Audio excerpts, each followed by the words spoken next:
Director, মানে এই senior কথাটা যতটা বলতে সহজ, হয়তো ততটাই করতে কঠিন।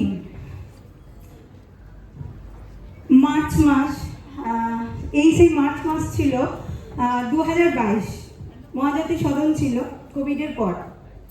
তখন আমি 9% ওই একটা কোণে বসেছিলাম, আর আমার কিছু সিনিয়রকে দেখেছিলাম এইরকমই পিছনে এরকম একটা পিকচার দিয়ে তাদের রিকগনাইজেশন।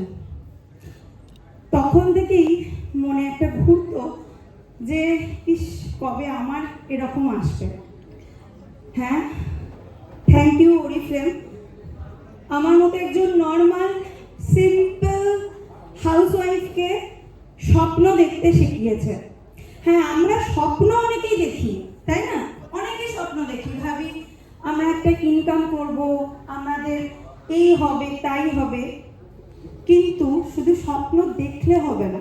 সেই স্বপ্নটাকে বাস্তবে রূপ দেওয়ার জন্য আমাদের রেগুলার লড়তে হবে, লড়াই করতে হবে অনেক কিছুর সাথে, অনেক বিনিদ্র রজনী কাটাতে হবে আমাদের, অনেক রিজেকশন পেতে হবে, অনেকবার শুনতে হবে ইস ওরিফ্লেম, এখান থেকে কিছু হয় না, তোমার মতো এত পড়াশোনা করে ওরিফ্লেম করছো।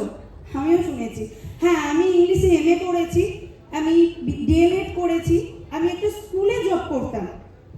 কোভিড সিচুয়েশনে এখানে হয়তো অনেকের মতোই ওই ফেসবুক স্ক্রল করতে করতে এইরকম একটা work from home just for show, যখন আমি সত্যি জানতাম না যে ওরিফ্লেম এত কিছু আমাদের দেয়। ভেবেছিলাম একটু একটু তো সেলফ ইউজ করি, তার সাথে দু একটা রিকমেন্ড যদি করা যায়, ইটস ওকে, হাতে কিছু এক্সট্রা টাকা আসবে, বাড়ি থেকেই তো বসে।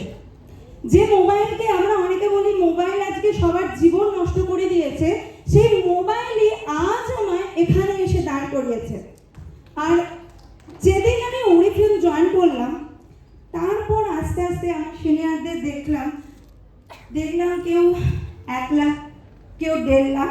বিশ্বাস করো, আমার তখন লাখ টাকা চাইনি, আমি ভগবানকে ডাকতাম আমার ব্যাংকের অ্যাকাউন্টে 10,000 টাকা আসলেই আমি খুশি। আসলো 10 থেকে 20, আস্তে আস্তে কোভিডের পর স্কুল খুললো।